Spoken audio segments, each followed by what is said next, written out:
Dahil mahilig tayong magkape, sige, ako ang talunan mo at hindi yung kalaban. Dahil nahihirapan silang bigyan si Eudora dito, sige, ako na bahala.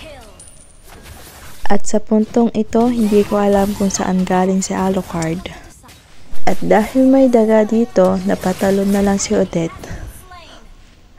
At hindi ko namamalayan, nagsiset na pala yung tank namin ulit. Bahala na kayo sa isa, uwi muna ako. Palakasan ng ultimate, partida, turret ang kalaban ko. At dahil nakikita kong inaagawan ang mga kampi ko, tinulungan ko sila. At nakapagset ang tank dito pero madaming flicker, kaya nakatakas. At dahil dumilim, nagtago muna ako dyan sa damo. Hindi ko naman namamalayan, patalasan na lang ng mata. Chugs! Nabigyan sila.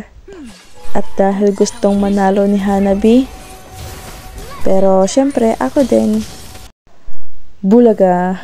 Ay, naapakan ko yung arrow. Buti na lang, andyan yung tank. Kaya nabigyan siya.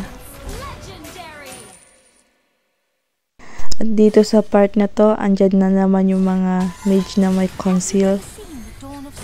Pero nabigyan ako dito ng health card. So tulog muna daw ako. Nagkataon naman na nagche-check bush ako dito. Hindi ko naman alam na andyan ka pala, health card. May balak ka pang agawin, yung para sa amin. Dahil sobrang tapang ko, ayun, lusaw ako dyan. Wala tayong magawa. That's life. Akala ko naman, nakabingwit na ng madami. Isa lang pala. Lusaw na naman ako dito. Pero, syempre, sa amin ang panalo. Thank you for watching.